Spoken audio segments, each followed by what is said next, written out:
Hello, আসসালামু আলাইকুম। সবাই কেমন আছেন? আজকে শুক্রবারে স্পেশাল কিছু দেশি মুরগি রান্না, নারকেল দিয়ে আলু নারকেল দেশি মুরগি রান্নার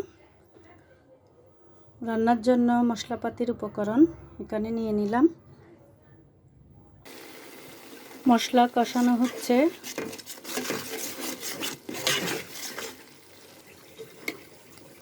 দিয়ে দিলাম মুরগির মাংস, আলু আর নারকেল।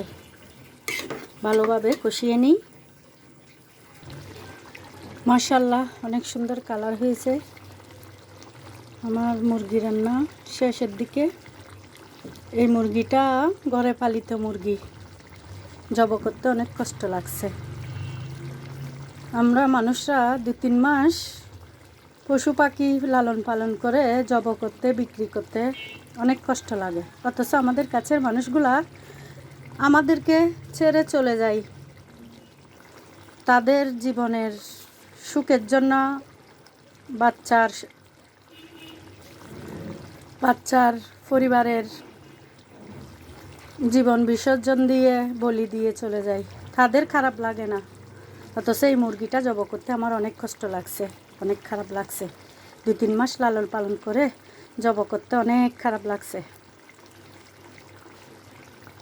যে মানুষগুলা সন্তানের পরিবারের কথা চিন্তা না করে সুখের আশায় পাড়ি দেয় সুখের সাগরে, আসলে কি তারা সুখী হয়? আদৌ কি সুখ পাইছে বা পাচ্ছে? তারা কি কখনো সুখ পায়?